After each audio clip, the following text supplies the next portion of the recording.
All right, if y'all ready, we'll go ahead and get started.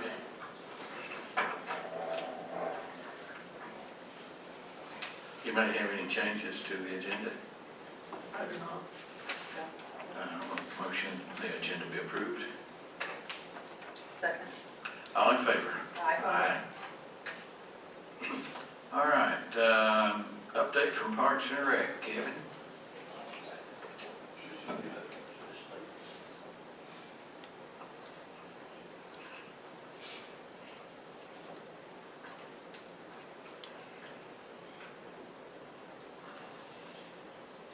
Good morning. Good morning. Like I said at the last meeting, we're geared up for football and cheer. We actually kind of start this weekend, Lumpkin County. We've got 3 teams playing in the Jamboree, and the Jamboree consists of, they probably have 40 teams over there, I guess, and everybody gets a 20-minute half. And so you kind of just work on your offense defense. It's more or less a scrimmage, it really is. So there's 2 of them taking place this year. But once a month, we got 3 teams playing. We went ahead and opened up basketball registration earlier than what we normally do. And the reason why is because the availability of uniforms and the supply chain is, it's talking to the vendors, it's even getting worse when it comes to uniforms now for some reason. Not to mention one of the big uniform companies, their plant burned down in Mexico, so they put a real damper on getting uniforms. The power company's been working on the transformer right in front of the pickleball courts for the past 2 days, so hopefully that's a sign that we're going to get power pretty quick. I want to thank the road department for sending out the mower to Bear Creek Park to take care of all our banks and everything. That helps out a whole lot for us. And co-ed softball teams have started practice, and their games will be starting up on September 6th. So it's that big program that we started, and we're pretty excited about it. All right, thank you, Kevin. Mike, White Path.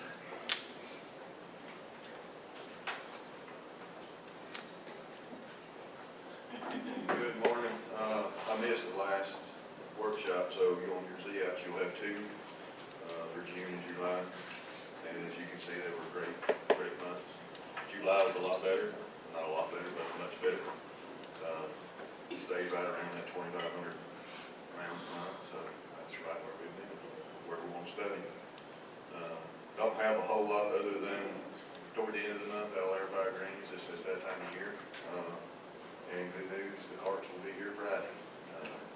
They backed me up a couple times due to not having a truck to get it here that's been built. We're waiting on the truck to get there. I hope it gets here early enough on Friday where we can make the transition a whole lot smoother. It gets there in the middle of the afternoon. It's going to be a little bit of a headache, but we'll get it done. One thing, if you guys are around, if you're around, like next week, when we get these things up and running, come by and ride in them and see what they do. It's really cool what you can and can't do with keep the golfers where we want them. Come check them out, especially you need to be. But that's all. Mike, I have a question, and this is probably for all of us, but although Charlie might know more. We got an email about park area on the river, and it made it sound like we were going to put a river access there.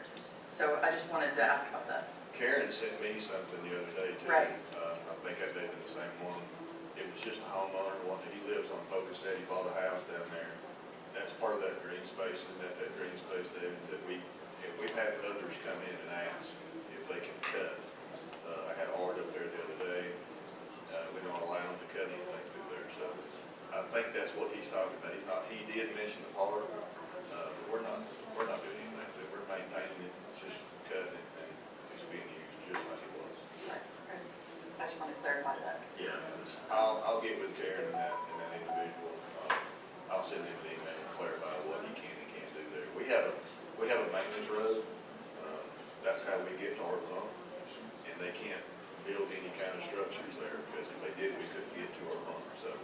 And that's in the same area? Same area. I may have you, when I check out those golf carts, maybe you drive me to show me what you're talking about. You do that. Okay, we might get benched or something for getting off the course, but, That'd be fine. okay, thanks, Mike. Shit's hurt.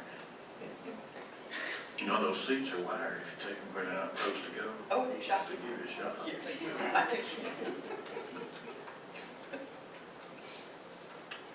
Okay, Jim?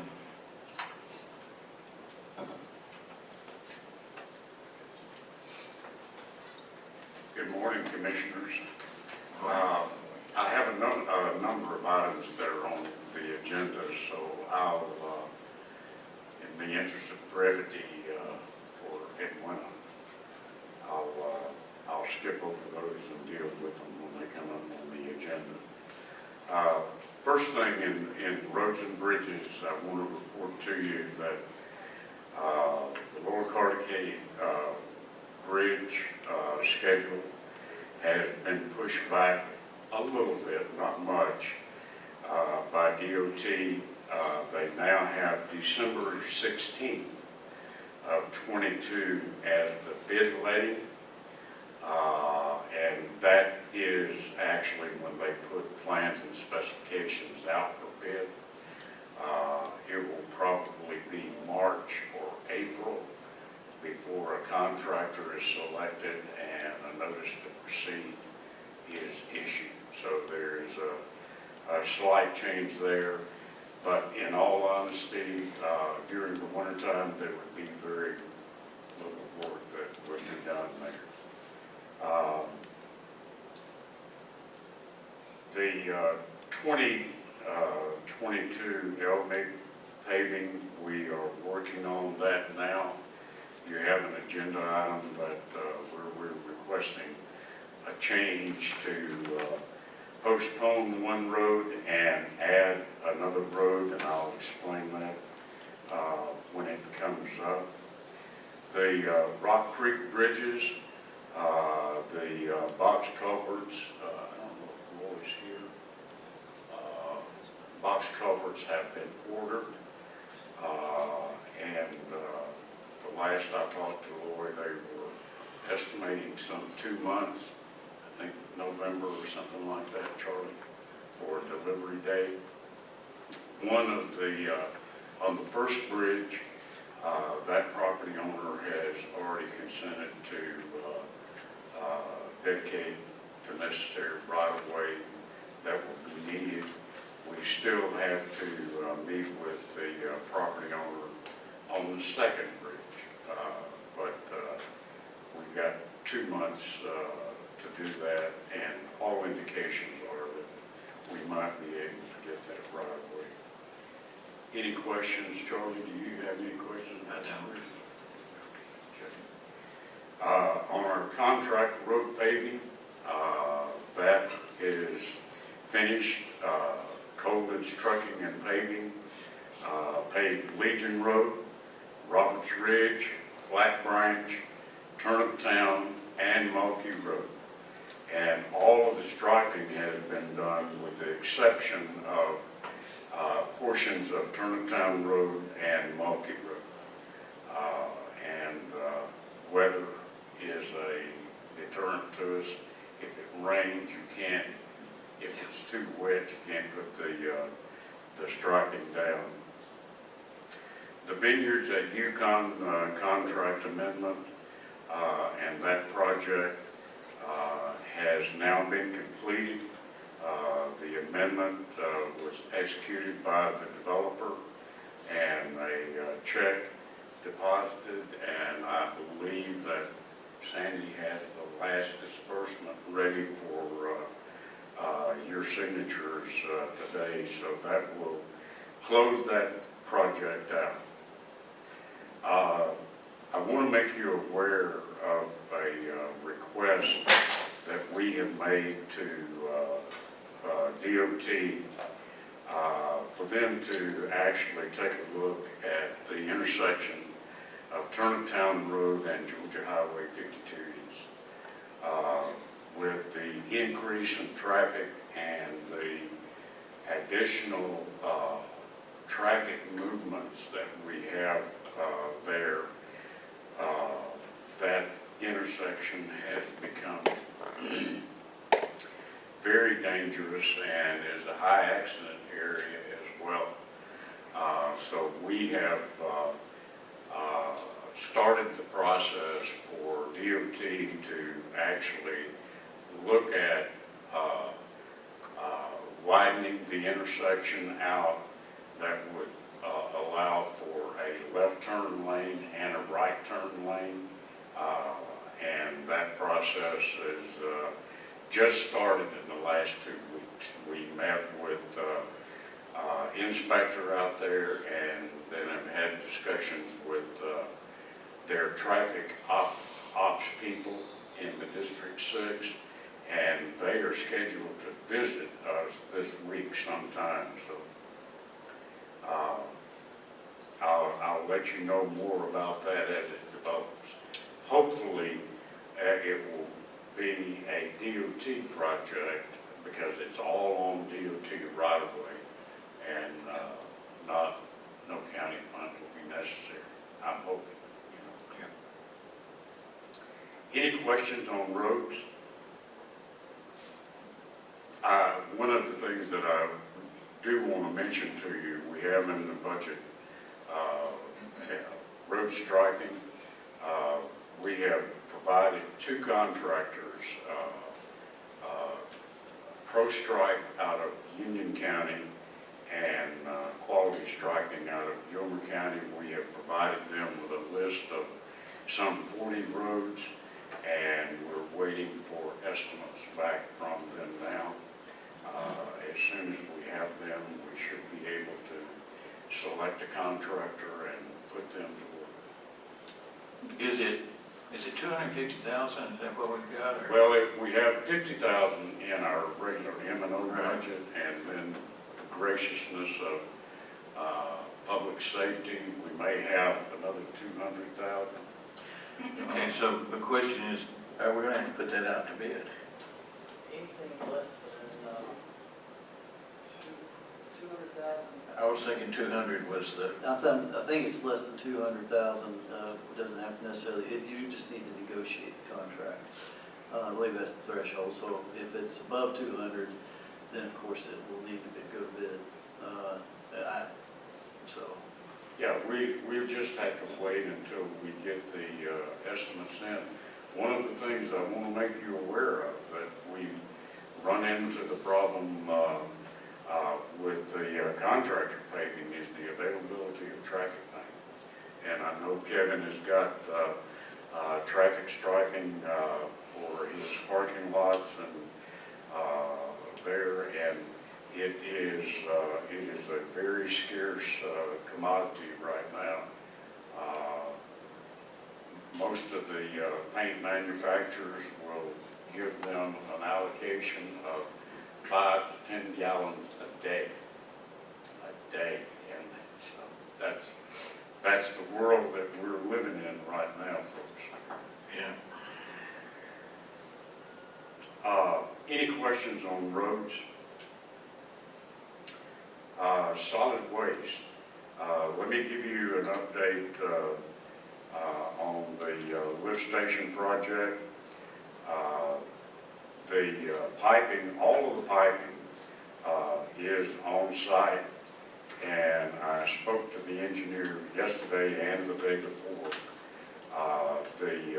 The hatches for the wet well, which is a prefabricated concrete vault type thing, the shop drawings were approved the day before yesterday, and we're waiting for a delivery date from Oldcastle Concrete.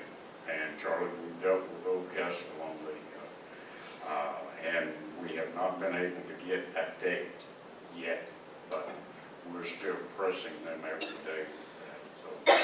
So that project, until we get the wet well and be able to set it, we don't want to lay the pipe in a ditch and then have to gerrymander it. So the contractor wants to set the wet well first, and I agree with that, and then bring the piping and stuff from the wet well. pumps are supposed to be delivered sometime, maybe this week.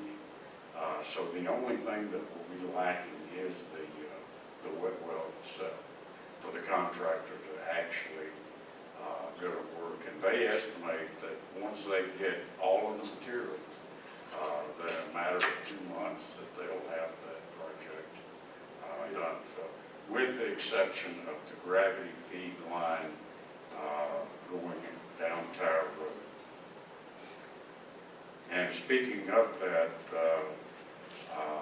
as you know, what we were trying to do is get permission from the Department of Revenue, who is managing the ARPA grant, to be able to do that with a change order to the existing contractor, Stanco Company, for that piping and everything. And the indication this week is that they will allow us to do that. Okay, I think the Waste Pro contract is on the agenda, so we can discuss that.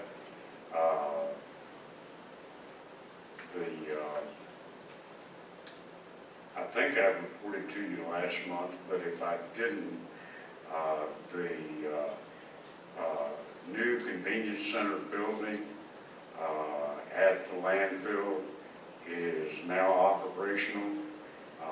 The additional compactor that was in the contract for Waste Pro to provide is up and running. So we have that accomplishment done. And the rest of the stuff, it is on the agendas. Okay, thank you, Jim. Stephen, you want to update us on the pool?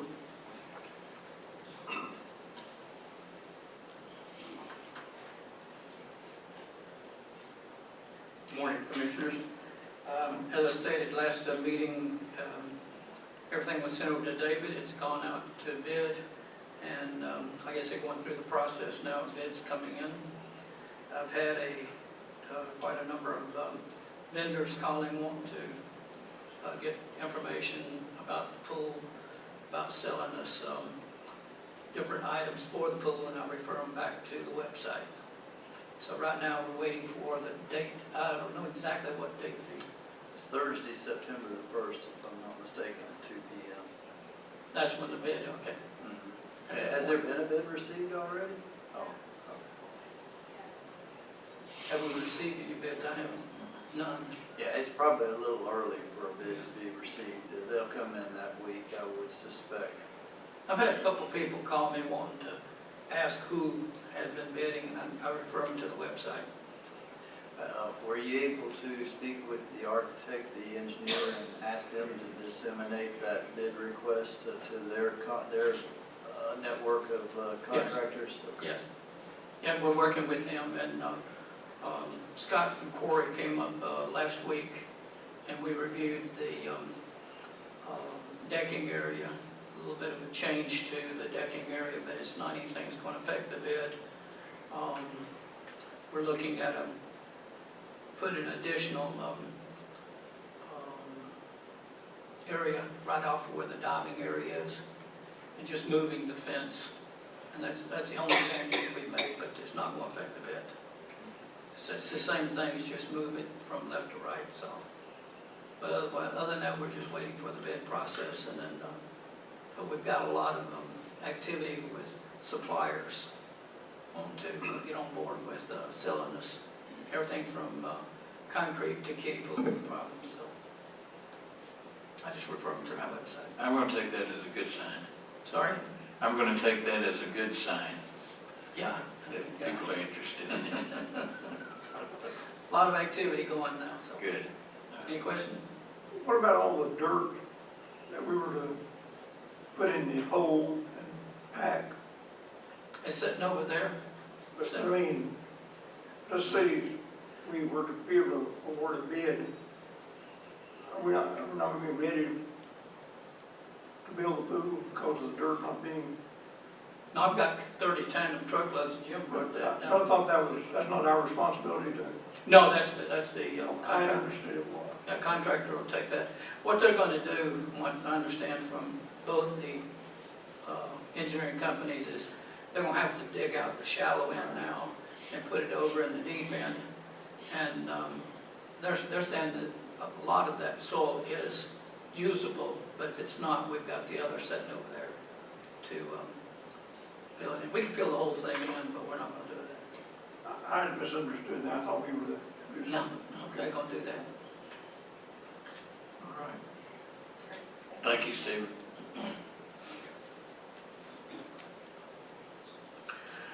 Okay, so next item is going to be discussion and possible action of approval of revisions to the Wage Pro contract. And my understanding is the only revision is going to be the fuel adjustment And the term. and the term to 3 years, yeah. Okay, I can find the right page here. I did receive a sign off from Ryan and Sandy on the formula that's been added to the contract, so. Okay. Okay, so we're going to go with a base of $429 plus whatever the static taxes are. Well, actually, the county won't pay the taxes. That fuel charge is just simply going to be added to the haul rate. So the vendor will still, the contractor will still be responsible for the taxes. So if the fuel cost, base fuel costs go to $4.50 or whatever, then the base haul rate will go up. And that's kind of what I'm saying is that the taxes are separated out from the Yes. from the base rate.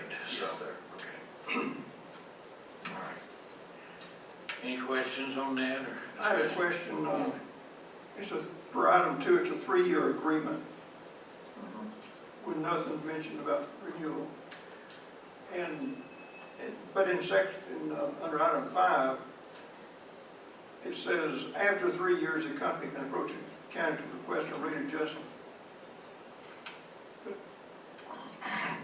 Should that be in there? Yeah, I'll look at that. I believe that probably should no longer be in there because we kept changing terms and everything. So that provision, Hubert, if it doesn't need to be in there, I'll make one last revision. It'll be version 7 that'll be submitted to you, and that'll be what I'd ask that you look at for approval tomorrow evening. Okay. I'm good. Carnegie? Good. Okay. Next item, discussion and possible action on Park and Rec Advisory Board nominations. I've got a couple of names, but I hope y'all got a bunch.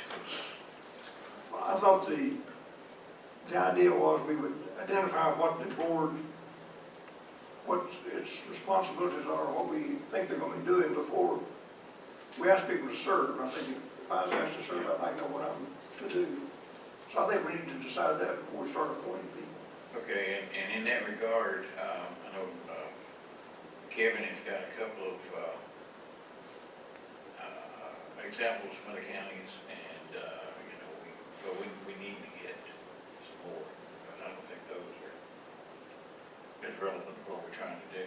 But we're not in a big hurry for this, so I would say let's gather some more of the information from the other counties and kind of compress that into something that we think works for us and go from there. I looked at several of them myself and recommended at least a starting point. Right. So I'm not in a rush if you're not. So Hubert, are you wanting us to get the exact board, like, I'd like to know what the board is to do. There's a document that says this is what the board is to do, what their responsibilities are, what we expect of them. I think until you have that, a person will be a little naive to agree to serve and not know what you're going to do. yeah, okay. Yeah, I'm good with it. Okay. What's our plan forward, I guess, is the question. Yeah. Discussion and possible action of security guard along the river and at the river takeout. I really think at this point, it's going to be very difficult to get somebody there before the end of this season. And that being the case, I think maybe we should kind of take our time, have some more discussions with the sheriff, and you know, we'll have several months over the winter that we can work this out, as long as we try to make sure that we have it in place by the opening day. Did the camera go up? It hasn't gone up yet, but it will be going up. Okay, so that's a backup, that they'll know that it's there. Yeah. I'm fine with that. Okay. Good job.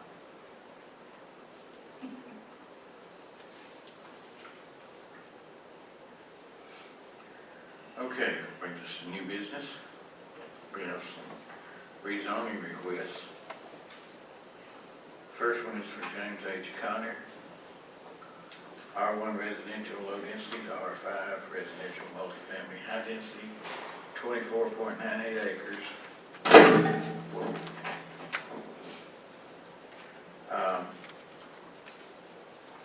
I know we had a traffic study done on that. I think the issues that we have on this at this particular time is that there's a question of whether or not the traffic study is adequate because it was done in a time frame when school was not in session. I do know that East LJ is opposed to this because of the, I don't think that they want their road to have to put a lot of money into it, and also they're concerned about the traffic on it. I spoke with LJ yesterday, and they're not necessarily opposed to the buildings, building of the homes, but given the improvements that will have to be made in Progress Road and the cost of those improvements, they feel that maybe the county should help out with that. I'm going to tell you, my feeling on this is these folks are coming in to do a development for a profit. And I don't think they should look to either the cities or the county to spend a lot of money on road improvements so that they can make their profit. I think that that needs to be part of it. Whatever road department, whatever road improvements have to be made, assuming that this is approved, I think the developer should pay for every bit of it. So, and that is if it's approved.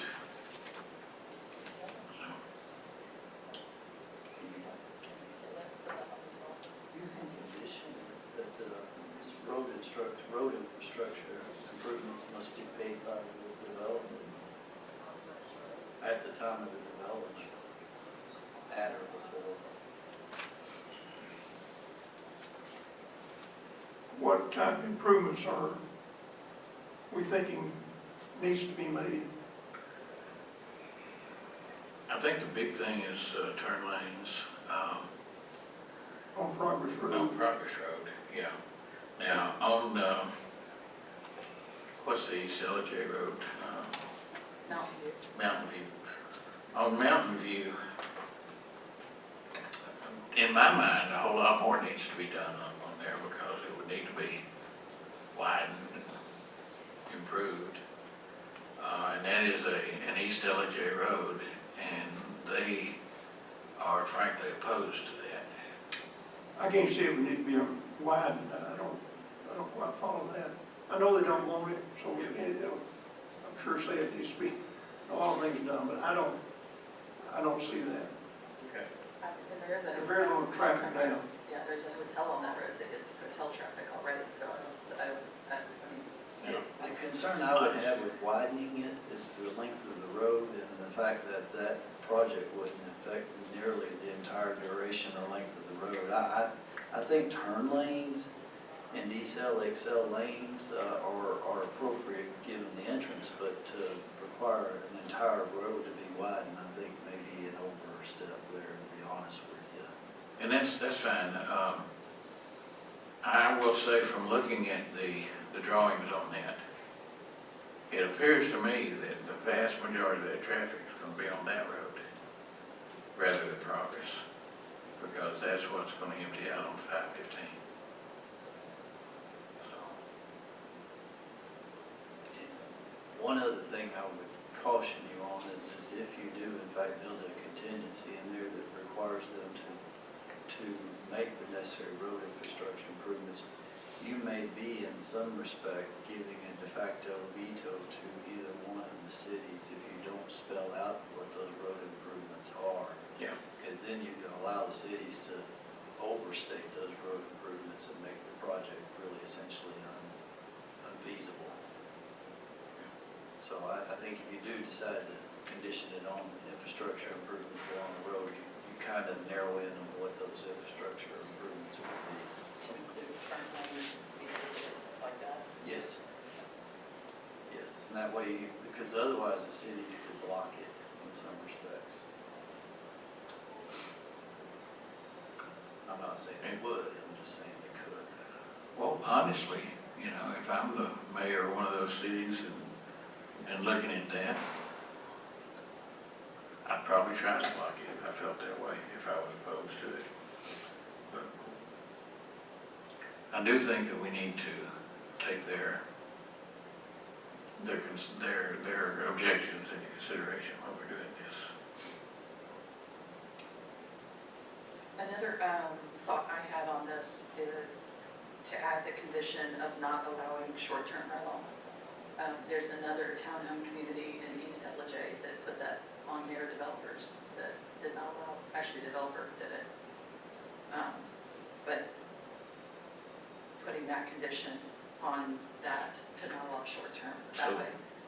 Then I would ask the question, can we do that? There was a bill that was making its way through the legislature this last year to prohibit cities and municipalities from legislating short-term rentals, but it didn't come out. It wasn't signed by the governor, so I would say at this time it could be something that you could require.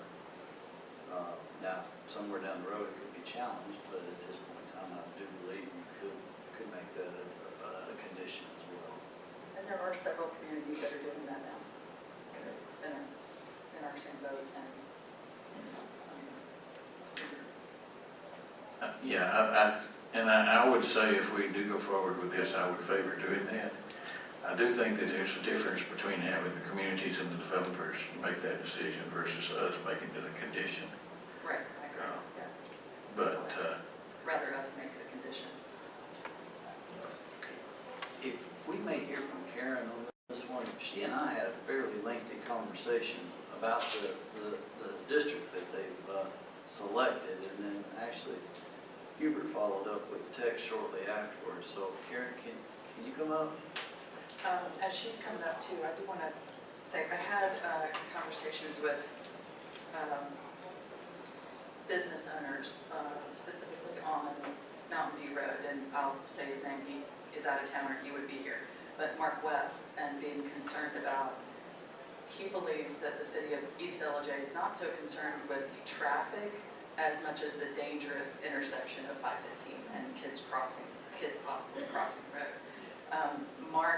West has been asking the DOT to put a light there at Mountain View because of all of the county, I believe, and I thought I saw it on that report that you sent out from DOT, but that intersection, I believe, has more accidents than anywhere else in the counties and cities at that Mountain View and I think 515. Pusawati Drive is busier than Mountain View. Okay, well, so right in that area, but asking, so the DOT has been asked, and Mark has brought in David Ralston to help get a light somewhere, but the DOT is saying we don't have enough traffic to compensate, to put a light there. But Mark is for this development, not that Mark, you know, he's for the development if the safety is taken care of, and he said that the East LJ, that Mayor West was really concerned with that as well. So, and I mean, if we could, I emailed Speaker Ralston and have not heard back from him yet, but he was going to check on the status of the DOT light. So this, I said, will this add more traffic? to that, to encourage that like to happen. And the response was quite possibly. So, I mean, if more development happens there, or we build there and have these, of course, my hope is that it's a workforce kind of development that we desperately need more rental property. My hope is that the developer will develop something like that for our community. Yes, Karen? Oh, I'd actually asked her to come up. And, Yes. Can you advise the board with respect to the discussion we were having on the R5 district? And there may be, we have a concern that the developer may have a misunderstanding as to the potentials of that district. They have, on their site plan, they've got 80 single-family units. And the question that was raised was the amount of separation between units in the R5 district is 50 feet. And I think it was Mr. Phillips that was at the planning commission meeting that spoke, was the one with the question. He was under the impression that you would have a dividing line in between each house and 50 feet on each side, which would essentially be 100 feet of separation. I said, no. In an R5, there is no division lines. It's one track. And we don't have a planned unit development ordinance, so you can, if you sell the units, you would sell the unit, but not the land it's sitting on. And I hope they understood that, because rental would be, in my opinion, the only option they'd have in an R5. Because they couldn't sell unless they had 5 acres in an R5. Because that is the minimum acreage in that zone, and I explained that to them. And I explained it to them from the get-go with Jeff. Yes, each of the proposed single-family residences could not be sold as an individual unit to an end user, to an individual property owner. That entire parcel, being R5, would have to resell as an entire parcel. So there would not be home ownership by individuals. It would be essentially along the lines of a large apartment complex in some respects, but not necessarily an apartment complex because of the design of the homes. But isn't it true, if we approve it as an R5, what they've said about single family doesn't, they can do whatever they want to back to that. That's correct. Once it's Once it's approved, approved, they can do what whatever. they've shown doesn't, Yes, that's correct. Once you approve a parcel into a district, they're eligible for all of the permitted uses in that district, unless you condition it otherwise. And you can always condition it otherwise. Well, they would be limited in other ways. We have height restrictions. You have the distances between the buildings. You have the buffers that they have to meet. Parking, all of that would contribute. If you've got condos or apartments or townhomes or anything like that that's not the single family units, they'd still be limited to the 80 units. Technically, it'd be 100, but then you've got to take into consideration the parking and the setbacks and all of that they've allowed 5 acres for. And that's why they went with 80 units instead of 100 on a 25-acre tract.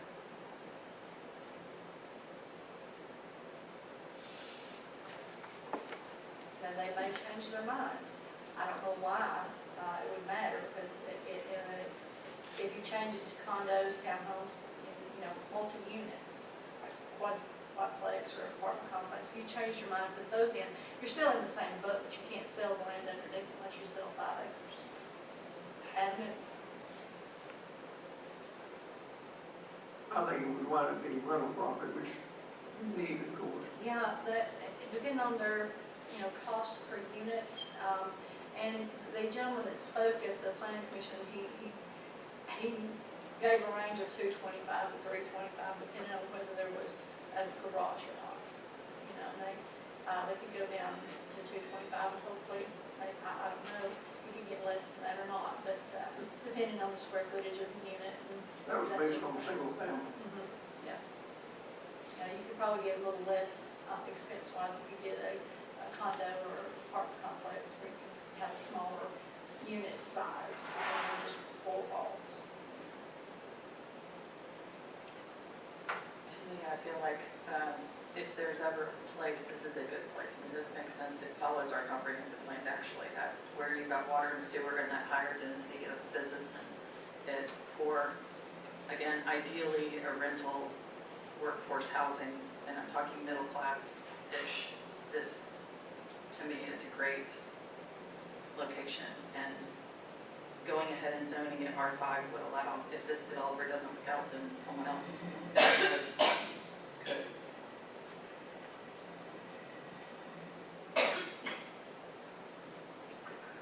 But I do like the improvements in going ahead and saying, putting the turn lane in on Mountain View Road and Progress. It's kind of like an impact fee, but not. What were we thinking about a turn lane on Mountain View? I don't understand that. I just included that. I did not drive to where they're talking about putting the entrance, visually myself, so I'm just saying turn lane to go into the complex off the I mountain. did receive a call from one of the adjoining property owners that's had the property, and it's about 3 or 4 acre lot that's right next door to this. And she has had it for years and not ever been to it. And she was interested in proposing it to someone for in warehouses, because that would be something that would be useful for the development if it were to come to be. And so we're in touch with someone that might be interested in doing that, as I believe the property that she has may possibly already be zoned commercial. I can't remember. But it would have to do the rezoning and conditional use, or not just conditional use. I think the problem, if I remember correctly, the problem she may have is she doesn't own to the street.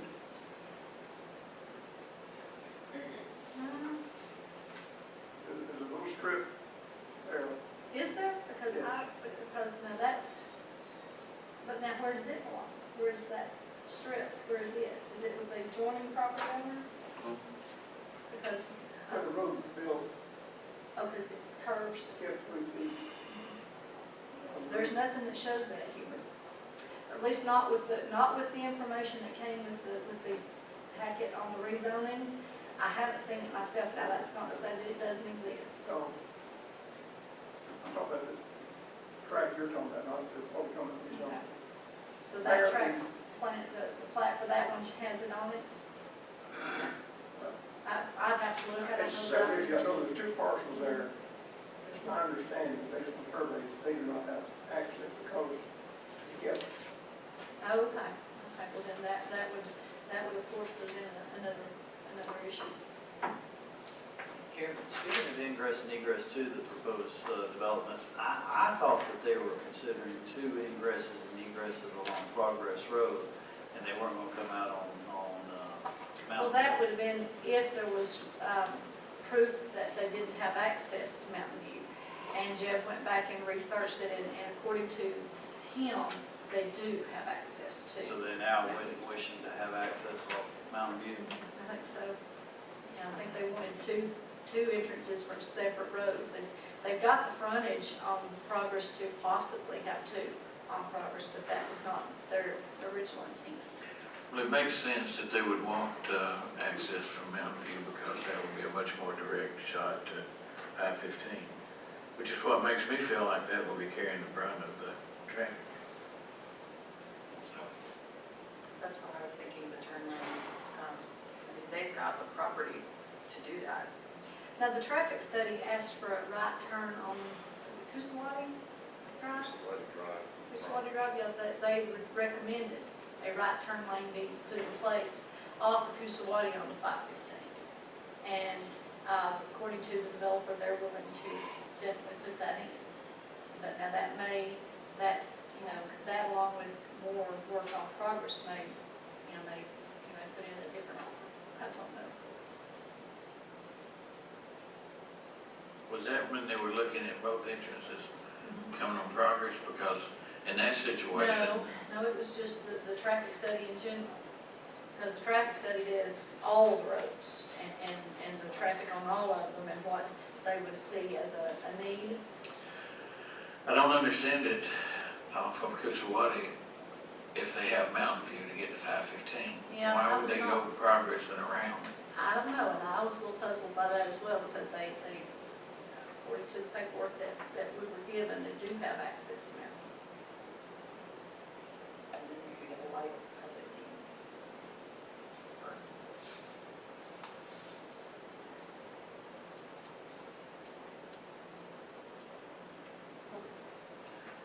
Do you believe that the time that the study was made kind of de-emphasizes some of the needs since school was not in session at the time? Well, I'm not sure how, I don't go that route as far as how many people actually avoid the Main Street, South Main and 05 South by going that way, to avoid school traffic, but I'm sure it is increased here at school because people do not want to sit and wait at all the different junctures with school traffic, so they go that way to avoid it. But myself, I go 5:15, so I don't know if other people probably do that too, to keep Progress as busy as well, because it's in the center of town. So to me, if you want to avoid school traffic, go to 5:15. Well, I understand, Hubert and Karleen, what y'all are saying about, we need to be sure about what improvements need to be made.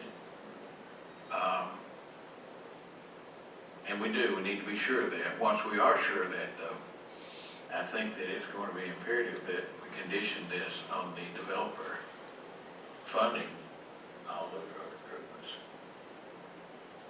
I was under the impression when the application came in that would be the case, that any improvements that needed to be And I made, don't- that they would do. And I don't mean to imply that they would oppose it, but I wouldn't want to just rely on them being willing to do it. I would want it to be conditioned on that. Sure. I think they're only talking about one improvement. You said it was, And that was the only one that the traffic study asked for, that's all. but that's not the one, that wouldn't mean that y'all couldn't ask for something else. Yeah.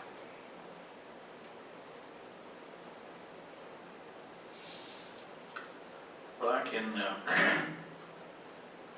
initiate a discussion with East LJ tomorrow and see what they have in mind for that.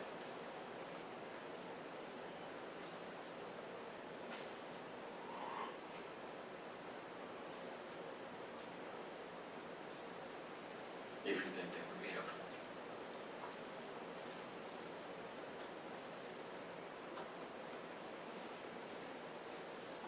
Didn't planning and zoning place restrictions on it? I think they did ask for the no short-term rentals, and That's that what? the road improvements be part of the recommendation. I don't remember that. I thought it was, had to have two entrances. Yeah, well, there's 80 units, and the two entrances are required at 100, but they want to have two entrances anyway, just because it just makes sense. But the ordinance requires it at 100 units.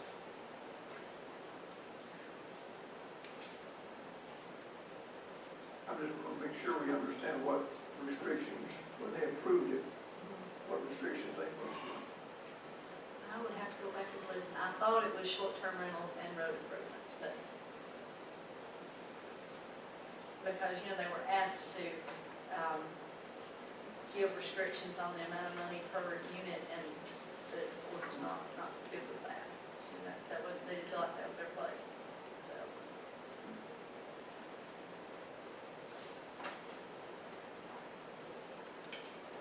I'm surprised, I didn't know, I thought conditions, if they wanted conditions, it would have been written here for us, but, no. I'll have to listen to the tape, because the girls may have written it down for the minutes, but I remember short-term rentals being discussed, and I remember the turn lane at Maddox, or at Crucible and 515 being discussed as part of the traffic study. But I don't remember if they actually recommended approval with any conditions or not. I think they did, those two things. Either way, I would like to see the short-term rental and the road improvements included, whether it be the two turn lanes, Coosawattee Drive turn lane. I understand that was the traffic study, so maybe.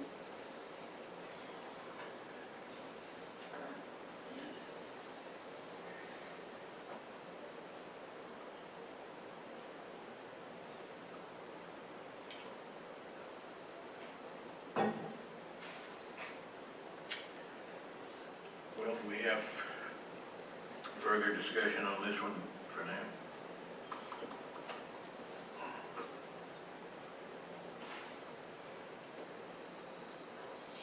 On the traffic study, I couldn't figure out which end of Coosa Way they're talking about a turn lane. It's at 5:15.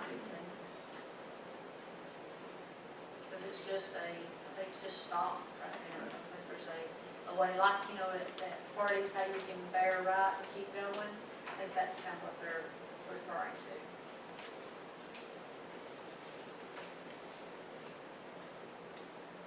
I understand ECLG's concern, and I don't want to do anything to upset them. On the other hand, I think we place a restriction on this. If they do a turn lane intersection, they pay for it. I know there'll be more traffic on Progress, but I'm fine to go ahead with that restriction. All right. Moving right along.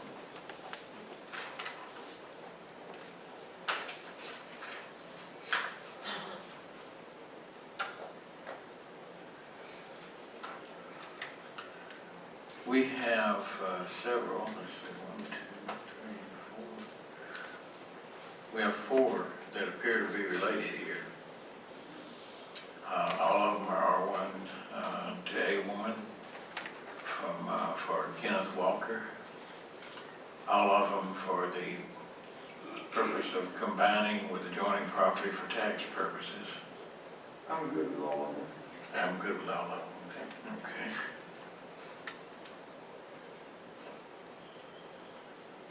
And the next 2 are also similar. For Keith Sumner, A1 agricultural to C1 commercial for mini warehouse storage units. I'm good. I'm good with those. Same.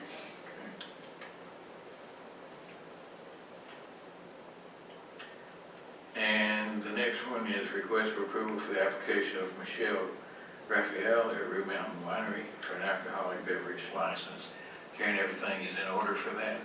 Yes, sir.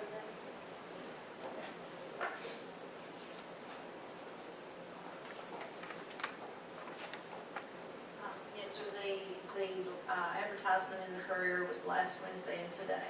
So the second advertisement will be in today's paper. So that was the last requirement that I needed from her. Okay, and she knows that they need to be there tomorrow night, right? Yes, I will reiterate that she should. Okay, thank you. Y'all okay with moving over there? Okay. Brings us to citizens wishing to speak. Anyone that would like to speak on any topic? If not, moving right along. Appointment of 2 members to the Keep Gilmer Beautiful Advisory Board. I believe the current members that will be up for reappointment will be Julie Camp and Betsy Shepherd will be coming back as a member. Everybody else? Great. Appreciate their service. Yeah. Discussion and possible action of increasing travel mileage reimbursement rate. I know the state has done this, but Sandy, has the IRS adopted this figure, do you know? I'm honestly not 100% sure.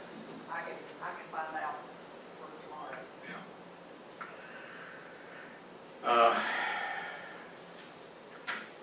I don't know, we probably should end up doing it, but it's a pretty good jump, and it's just another one of those things that's gonna wear us out. Who do we follow? I thought we followed the state or did whatever. Or did we not? I don't think that we have to follow the state. We have been. Okay. Oh, that's. Typically, and I'm going back to occupations here now, we would follow the IRS guideline, which may be the same as the state, I don't know. But I think it, unless David stops me in mid-sentence here, I think that it's going to be up to us just to decide where we want to put it in. And not continuing to follow the state. I don't think we have to, but As long as it's less, we wouldn't have to. Right, sure, right. actually, I would think we could probably even go more if we wanted to, couldn't we, David? That's not one of those things that, where they're setting a limit, is it? You go more than the published rate. Not that it matters now. Not that he's gonna do it. Let me It's just hasten that. asking. If you do more than That that, was- you'd have to report the over what IRS is, you have to report that. Yeah, I would encourage you to stay along the straight lines of the IRS so that it doesn't cause a payroll. That was one of those just casual, I wasn't I have no expecting, intention I of wasn't wanting to expecting go that, over. because a minute ago you were saying we're being pushed up against the wall, and then No, that about was 15 Let's go seconds. more. No, the more was rhetorical. Well, I know, but you were talking about giving them more. No, I was just thinking the way the law was that we would, that we could sit our own rate more or less, but that did not imply I wanted to sit more. This is one of those things, it's just one of a 100 things that's just wearing us out, so y'all think about that for a while. Charlie, in the meantime, I'll try to confirm. Okay, I would be interested, just out of curiosity, I'd be interested in knowing It what the doesn't IRS appear rate that is. the IRS has changed their rate, but I'll go confirm that. And do you know offhand what the IRS rate is? 58.5 cents per mile. Okay. All right. Y'all ready to go to the next item?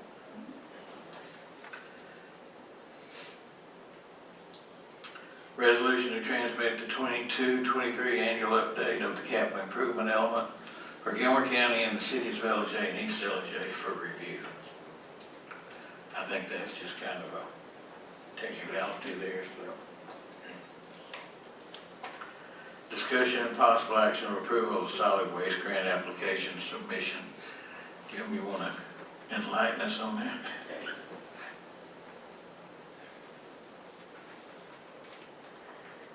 First of all, let me give you a little bit of background as to what the solid waste department has been doing for 7.5 years now, Charlie, for you and me. At the chairman's request, some 7.5 years ago, we were asked to try to implement into our solid waste collection services recycling. You have in your packet the brochure that gives you an example of the recycling that we accept. It looks like this. It's called single stream recycling, and better late than never, the EPD through the solid waste grant is introducing this year for the first time a grant for communities that are doing recycling or interested in doing recycling. We don't know all of the details because we've got a webinar that we're going to be participating in the 17th, I believe. But I also have in your packet there an example. This is projected for this year, for the 7 years that we've been doing it. Gilmer County has borne the expense of all of the recycling because recycling today is not a money-making item, and our vendor is Waste Pro now, simply hauls the single stream recycle to a recycle sorting center, and I'm sure they are able to sell or something, but we get none of the benefit of that revenue. Based on the spreadsheet that you have in your packet, this year we will spend, and based on the cost, we will spend some $94,000 for recycling. What is my hope is that we would be able to recover part or all that expense that we are currently doing. We offer one compactor at 3 locations, Coosawattee, on 382, Carnegie on Highway 52 East, and the landfill, dedicated solely to the single stream recycling. I would ask that you give us the authority to submit the grant and the application for the grant and authorize. I'm sure Charlie will have to sign it at the time. We don't know right now. This year, based on what EPD has told us, there's only $2 million to be spread 159 counties and gosh knows how many cities. Don't know how many will try to take advantage of that. I feel like that we are in a pretty good position because we're already set up and doing it and have been doing it and can provide them, as we provide you every month, the actual tonnage of recycled materials that we take care of. So that I'll be happy to answer any questions that you might have, although I don't know a whole lot yet until the webinar on the 17th. They opened the date for the applications the 1st of August, 17 days before they have the webinar giving you instructions. It doesn't make sense, Karleen, but that's the state of bureaucracy. But we have until the end of September to get the application. Jim, would it be accurate to say that there's no downside to it? I can't see a downside to it at the present time, and if I do see a downside, I'll tell you. But I cannot see a downside to it. It's another means for us through EPD, just as we do the Hazardous Waste Trust Fund grant every year and the Amnesty Power grant. It's another means for us to try to recover part of our cost for providing a service to our citizens. So tomorrow night, we'll authorize the chairman to apply for the grant. Yes, I'm good with that. I will say, Jim, there are a few counties that are making money, like our Southern County, Pickens, they're doing a great job of making money. I'm very appreciative of what we do for this county. But I also would love, is this little flyer at our waste? I'm so used to going, I don't even see it anymore.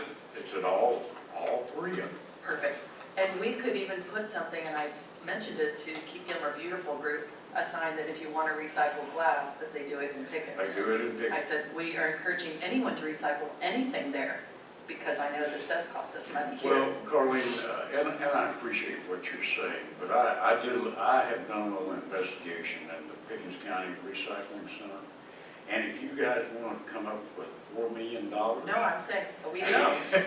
We don't, but they're doing a great job. We could do it. Yeah. Now, I haven't seen any of the economics of expenses versus revenue on that, but I do know that the capital, just the capital expense That's correct. for that recycling center was $4 million.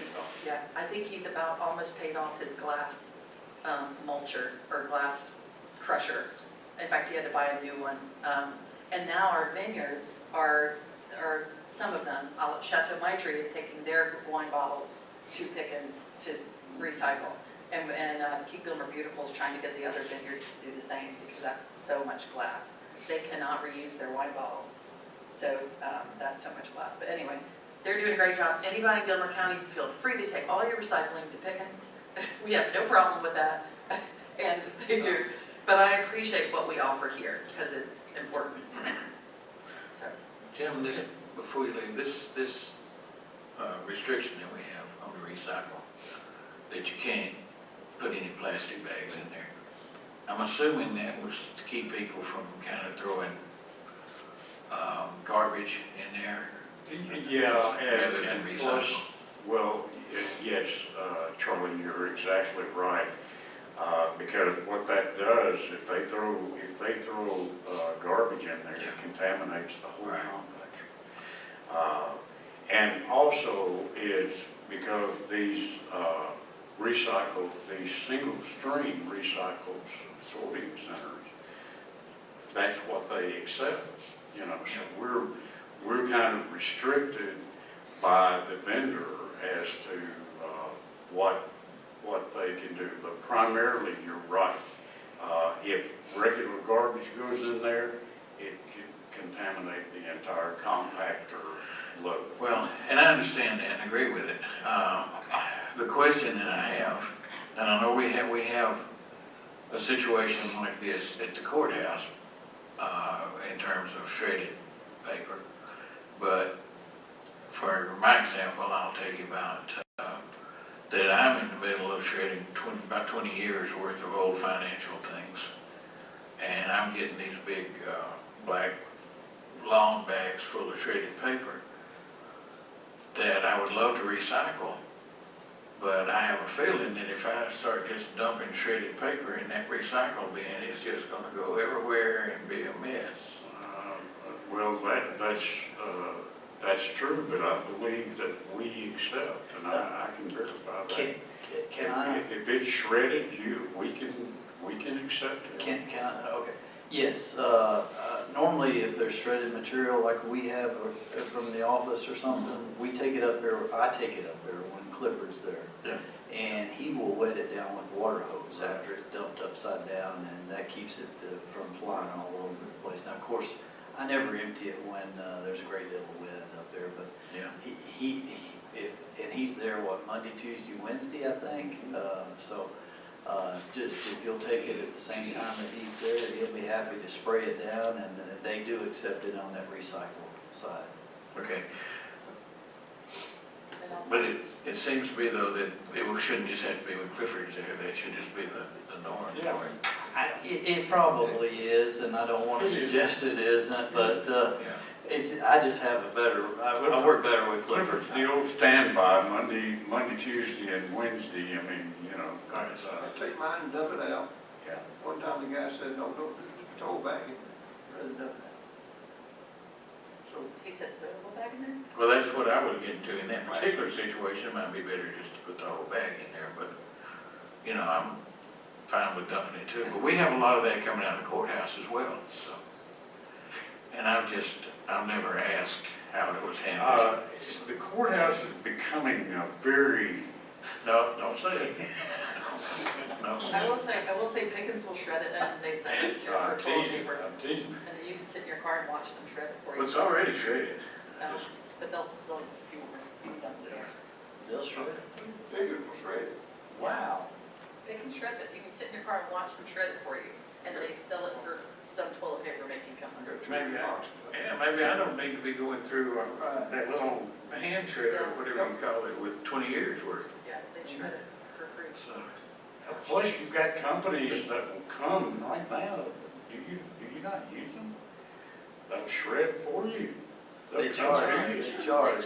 Yes. Yeah. You don't understand. All this got dumped in my garage and I can't get my boat. Barbara? And plus, it takes so long on this little shredder. Go to Pickens, just get in the box. and sit But in your car. it's a service that, you know, I know it's the thing to do now. We've been doing it for 7.5 years, you know, so I feel pretty proud of what we've been able to do. And some counties are just trying to catch up. I agree. I think we should be very proud, and I appreciate your efforts to make sure that we have Charlie's the recycling. one that initiated. Yeah. It's too late. Well, Keep Gilmer. hopefully we can get a grant for it now. Okay. Thank you, Tim. All right, this next item, I want to just bring up for some discussion. Nothing to do on it right now. Discussion and possible action on county infrastructure fee on new developments.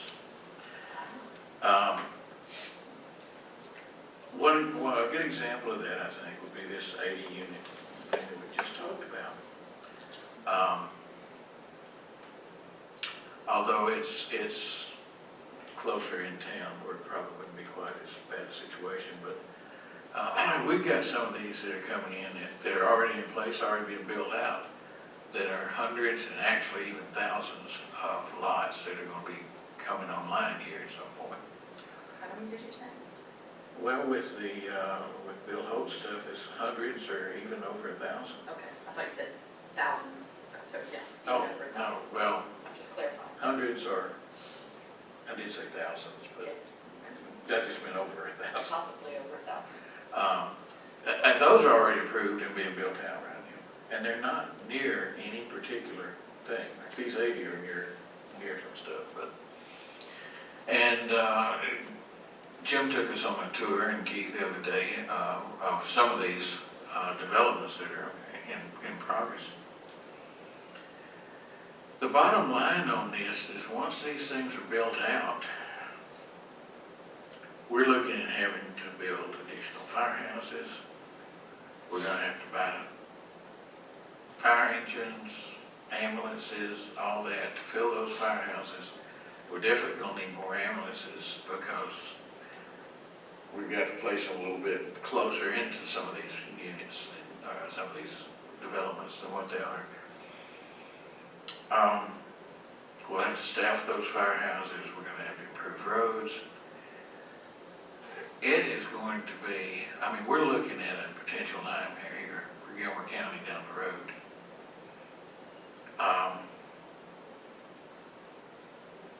And I'm not saying this in terms of we need to stop anything or whatever, but I do believe that if a developer comes in and he wants to develop 600 lots or 80 lots, and it's way out there where the county services, particularly ambulance service and fire, don't reach, well, and the sheriff's deputies, we'll have to be no more deputies, more patrol cars. I think that they should contribute something to all the infrastructure that's not in place now that's going to have to be put in place. Now, it would be ideal if we had that infrastructure in place now, but we don't, and they're willing to go ahead and build out there without it, and that's fine, but it's still going to be on us to provide fire protection, ambulance service, the deputies, you name it. At some point, I think we're either going to have to consider, I'm calling it county infrastructure fee, but we all know it's impact fees. I think that at some point we're going to have to consider that, because if we don't, the taxpayers of Gilmer County are going to be on the hook for all the infrastructure that has to be put in place for all the new development that's coming out now. That I believe the developer should be at least partially responsible for. So that's my rant, and I just wanted to get it out there for anything that anybody might want to consider for that for the future. Well, I'm quick, I'll agree. I've said it for years that I think we should be charging impact fees, so I agree. Or county infrastructure fees. Doesn't that sound so much It better? does sound better. Well, the impact fee has a legal implication too. So I think we might want to call it something other than that. I think, Like county infrastructure? right, Okay. but I think it's, I think we need to be careful about saying this is to support staffing of fire stations. This is an additional fee and taxes that is generated by these new entities are what provides the fee. You're exactly right. So this is like a one-time, let's get the roads set up, maybe go to firehouse. Firehouse is a little bit of a tricky thing because there's so many vacant firehouses. Yeah, but they're not in the right places. I understand, but it's still a politically a tricky thing. So I have no problem with infrastructure fee. Let's just, it's not gonna solve the problem of staffing. And I will agree with that. So And I guess I I got don't know carried away, but how you're, what kind of fee you're talking about, what you're gonna base it on, and let's go. and I don't have those answers. That would be something that we would all need to discuss. So, so how about if I put that on the agenda for September and we think about it and have a discussion? And I assume you'll have more specifics to propose that time, or just discuss. We'll have Fine to discuss. more to discuss, yes. Okay. Not necessarily at the point of making a decision. Yes. You know, I know there's a lot of attention right now to residential development because that's what we've got. But in my years of experience, don't just limit it to residential development. For example, if you had a shopping center or that required special services from public safety or road, that infrastructure fee would be applicable to them as well. And for your September meeting, I think we can do enough research to give you some examples of communities all around us that have been doing it and been doing it for some time. That is just something for you as talking points and examples. I think we can get that to you. You know, you can get all sophisticated with the formulas and things and the terminology. In Tennessee, we called it aid to construction. What'd you say, aid But to infrastructure, yeah. And it was, in those communities that I was involved in there, it was for water and sewer, but the cities, we manage that, streets, all of those things. But it's certainly past time that we start looking at that. And as I say, all you got to do is talk to the communities around us, and you'll see that, you know, it's a standard. And most developers coming that are considering, quite frankly, they expect it. We're getting late. Yeah. So Jim, are you saying road department, are you gonna be able to put that together for us?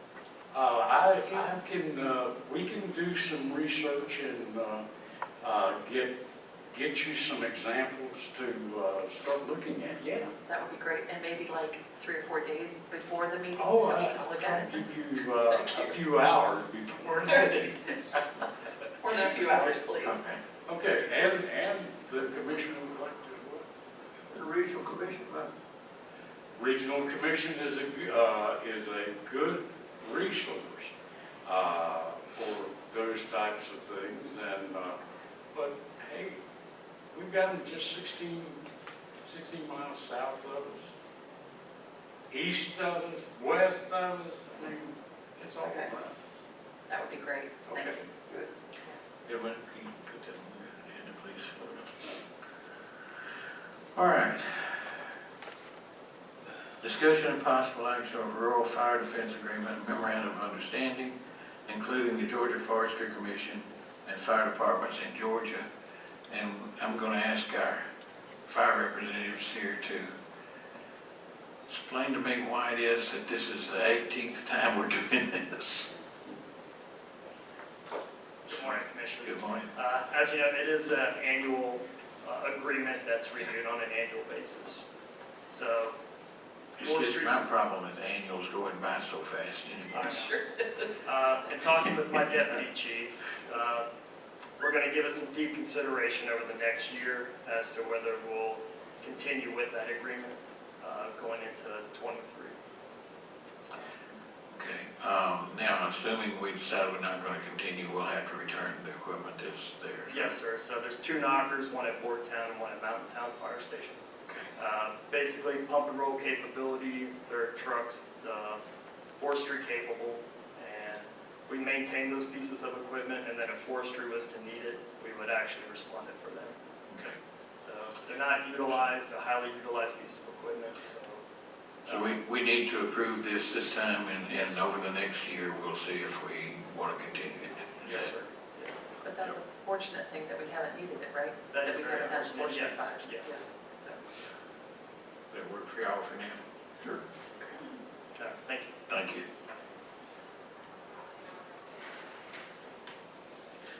Discussion possible action on budget amendments. I knew there was going to be a lot of budget amendments, but you scared me with that list. So, there were some surprises on there. I didn't realize that in the chairman's office that we were that close to having already reached our annual budget for gasoline. I do know that Explorer doesn't have a huge tank, but we've gone from low 20s filling it up to mid 60s now. And, you know, that's gotta hurt. And that's all over the county.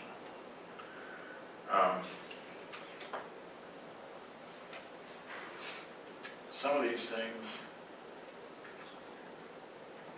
I'm seeing for the first time, sort of like the district attorney stuff, you know, they don't usually confide in us ahead of time.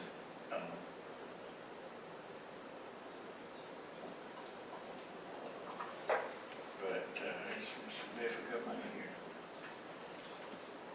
On the district attorney, Charlie, we will be reimbursed for that, those additional expenditures. They've been able to add personnel to work on this backlog of court cases, thanks to COVID. Pickens County received a grant to fund those positions for, I believe it's 2 years. So we will have the additional expenditures, but we will get refunded. We'll get reimbursed from Pickens for That, all of that. that being the case, then can we not plug that reimbursement or anticipated reimbursement in on the revenue side? Yes, and that's what's reflected on that sheet. Okay. If you look at the total line for district attorney, it's Right. basically a wash. Yeah, I see the Funds revenue coming in and the on funds going here, out. but I just, for some reason, was thinking if it was a grant that we didn't put it into the revenue side, but we do, so.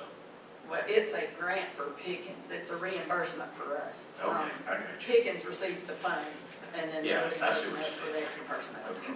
So, All right. One of the things on here is the $4,000 for the new engine for the Jeep. And with the difficulty we have finding any kind of vehicles to purchase anymore, that seemed, it was 2015 Jeep that seemed to, you know, pretty reasonable thing to do. Sandy, is this a projection? These are, Year, or is this just to catch us up to date? this, yes and no, this is mostly to catch us up to date So what we really need, as of July 31st. we really need projections for the end of the year. Well, some of these are projections, like some of those personnel numbers, some of the numbers that are related to personnel in the various departments are projections to the end of the year, because I have looked at the activity for January through July, and based on that activity, I projected those out to the end of the year.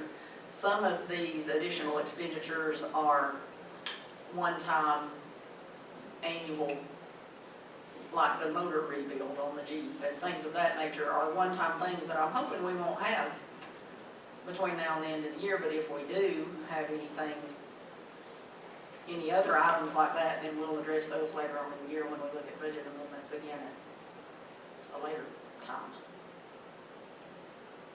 The problem is this doesn't include constitutional officers. There is the only, well, district attorney, and 911 on that second page. On the E911 salaries and wages, we're saying we're $120,000 over at this point. That would be a projection to December. Okay. How are we that far off on salaries? I mean, I understand for gas and all that stuff. Well, the budget for salaries and wages in 911 was $600,000 for 2022. That was the request, the budget request. So that's what we plugged in there, but we're trending to end the year at about 720. Has anybody said anything about what? I know it's not. They have had some, I think they've added a couple of people down there. So that probably makes up a big part of it, but I can certainly talk to the sheriff to see. So they can just add people and, assume we're gonna pay for it. Well, I think one was a transfer into that department, but it was from a department that the county doesn't fund. But to answer your question, technically, yes. But, I know they're a constitutional officer, but I think they bear some responsibility to do responsible budgeting and responsible expenditure of funds. How we get that message across, I don't know. I'll inquire about that between now and this afternoon and try to email y'all with some information. I'm sure, based on history, the sheriff will understand. Now, actually, Actually, he's doing sheriff and pretty well. detention We're not there yet. well, Okay. as of July 31st though, both of those offices are good.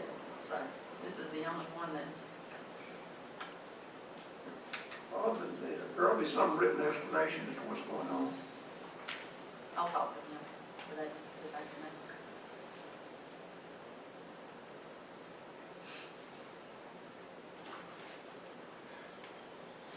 So what do you propose? We do these amendments and be prepared to tomorrow night if we get the other information from Sandy.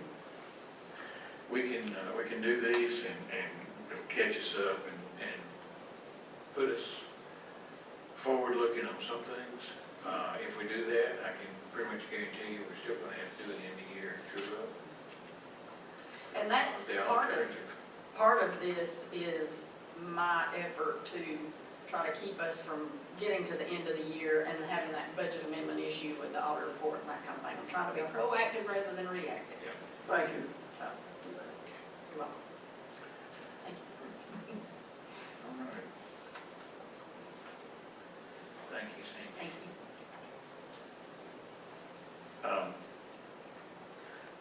Along the lines of that same bunch of good news, the figure that you see tomorrow night may actually be about $25,000 higher, because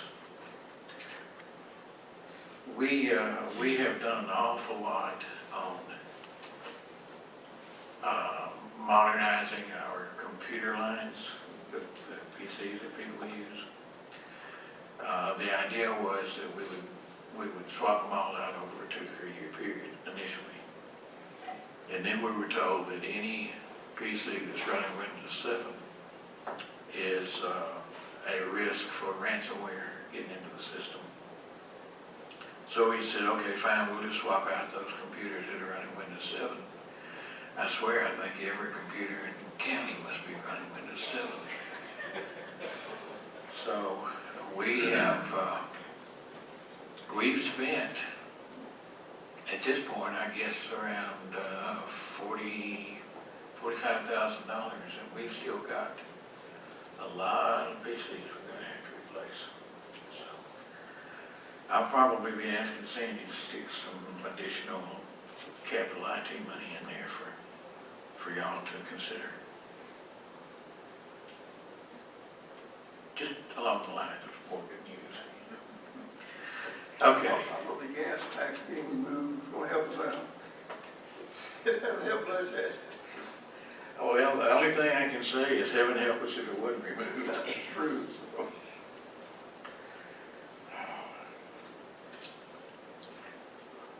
I still am amazed that I've used $1,000 worth of gas so far this year.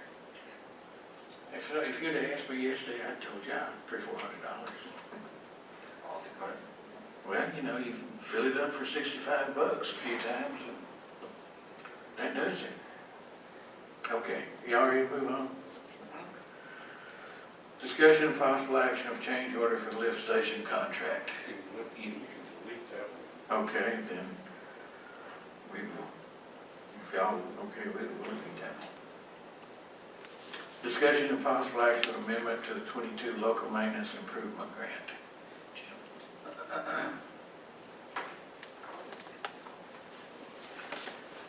You have in your packet there a request and approval from DOT to amend the 22 LMIG paving list that would remove Sand Hill Road and postpone it until next year and add Oak Hill Road. And let me explain to you why. It seems that we had a logging operation. Oak Hill Road runs, and we had a logging operation out there that was partially responsible for damage and other damage there that we didn't realize at the time. And so we have discussed this with GDOT. The problem that we have with the LMIG grant is we've already received the money. So we had to find a road on the list that closely matched the dollars and cents. And that's the reason that Sand Hill Road was the road that was selected to be postponed. But I would recommend to you that you approve that, and with that, we will be improving or repaving Oak Hill Road this year instead of Sand Hill Road. There was a slight difference in the getting the dollars and cents to match up, and a part of the LMIG grant every year, we include $50,000 there, we call it wet weather stone, that we use in the wintertime that can be stockpiled at the road department office, and we use that for primarily work after hours when the quarry is closed. So that's my story, and I'm sticking to it.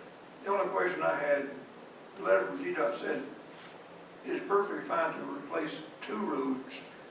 The other was the upper section of Turnip Town Road that we had already decided that we were going to So it is just one road. Yeah, it's one Good, road. thank you. And then when will these start being paid, Jim? Well, we're working on it. Some of them we're working on now. Now, we delayed the LMIG paving for a month to get caught up on pothole patching. We had over 100 roads, and that was due to staffing. And our lead pothole patching guy, Mr. Wade Brooks, is still out.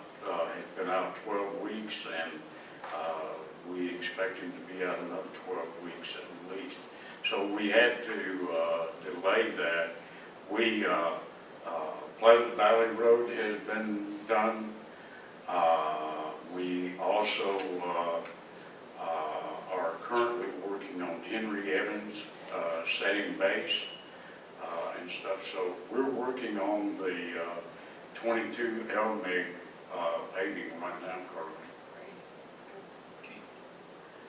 Any other questions? So are we not doing any pothole patching, or you have someone else to do it? What we put 4 crews out with coal mix to patch potholes until we can get someone trained on the pothole patching machine and up to speed.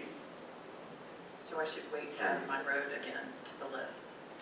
Your road just got paved. No, not my road. My road didn't get paved. I live on Flat Branch Trail. Oh, Flat Branch Trail. And it's been pothole patched, but unfortunately, all those are, Gone. like, all, there we go. Is That's it the on the problem with list? coal mix. Well, have you called? I have not. I don't know if another neighbor has. I have not. Well, I'll make a note of it. Well, thank you, but should I wait for the better machine? So you don't repeat it No, again? we can- We have to find that machine. No. That's the Or if problem. somebody used that machine. We can, the coal mix is effective if you've got good weather to do it and you do it right. I paved 35 miles of roads when I was at Kusawati using coal mix. Paved, I mean paved the entire thing, but you gotta do it right. The entrance of our road where the bus continually came up and put a lot of weight, and anyway, it's, Okay. it's, Flat Branch Trail, yes, sir, thank you. okay. No special requests, just No, put me no, on no. wherever I fall on the list. We're trying to get them all. Okay, yes, Flat Branch Trail.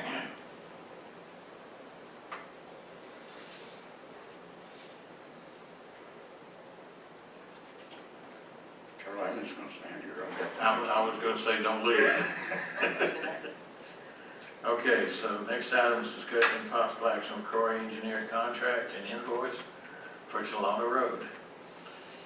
You want to give us the highlights on that? You have in your packet the invoice for Croy Engineering for the work that they have done thus far in helping us to secure any further damage to Mona Road. And you also have the task order or contract. And I was asked by Corps Engineering if I anticipated anything else that they would be asked to do in regard to that situation down there. And there is, folks, but I can't say that 100%, and that would be for a soil erosion and sedimentation plan to be prepared, not only for the affected property, but the property that the driveway was supposed to serve and the property across the road. Because that clearly exceeds the acre limitation, and I think we'll have to have a professional to look at that.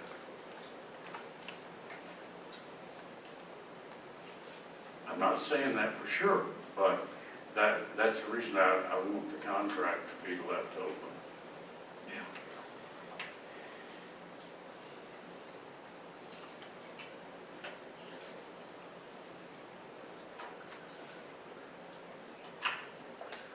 Anything that's done on this should be invoiced to the contractor, but we don't know how that's gonna go. If we can find it.